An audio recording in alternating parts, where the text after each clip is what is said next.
The BBC. And we'll start with some good news, shall we? And especially for Manchester City fans, as Pep Guardiola has agreed a new 2-year deal at the club. His present contract was due to expire at the end of the season. So let's get more on this from our football reporter, Simon Stone. Simon, this must be a massive relief for City.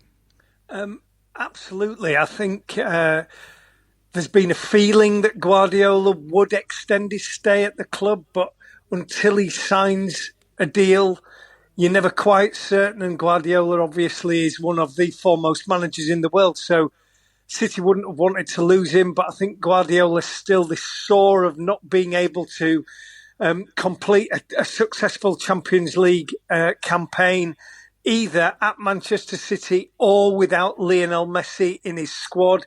I think that is a determining factor, and Guardiola said he's happy, delighted.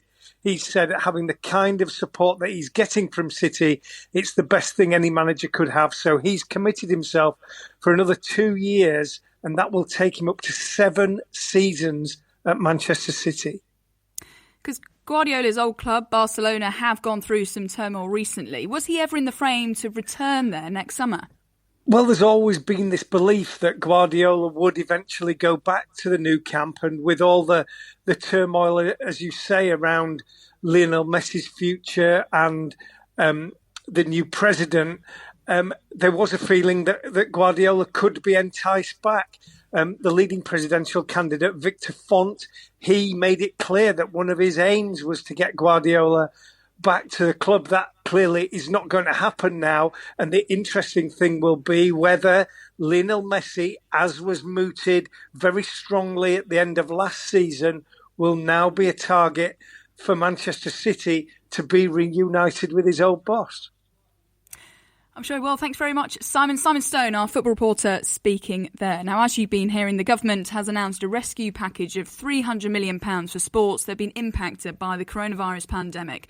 Both rugby codes and horse racing will receive the emergency funding, which will largely be composed of loans. Rugby League will receive around £12 million, and the Sports Minister, Nigel Huddleston, has told the Commons how the money was allocated. This package will focus on those sports severely impacted by the restrictions announced in September and is the largest announced by any government for its domestic sports sector in the world. Provisional, and I must stress, these are provisional allocations of funding by sport, have been made on a needs-based assessment process and reflect the submissions made from the individual sports. So the Premier League, the English Football League and cricket will miss out. Cardiff Blues flanker James Botham will make his Wales debut in their Autumn Nations Cup game against Georgia on Saturday. He's the grandson of the cricket great Lord Botham. He's among 13 changes to Wayne Pivac's side, who were beaten by Ireland. Talking of which, England face Ireland next, and Eddie Jones has named his team to face them on Saturday. Our correspondent Chris Jones has the details. Well, England's backline failed to really fire against Georgia in difficult conditions, but Eddie Jones has stuck with the same combination. Henry Slade and Ollie Lawrence in midfield, Captain Owen Farrell at fly half and Jonathan Joseph given a roaming role from the wing.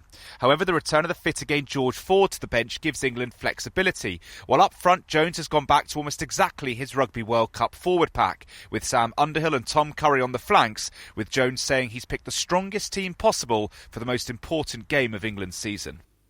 There'll be commentary of England against Ireland on 5 Live Sports Extra on Saturday. Meanwhile, fly half Katie Daly-McLean will captain England against France at Twickenham on the same day. It's after regular skipper Sarah Hunter misses out due to injury.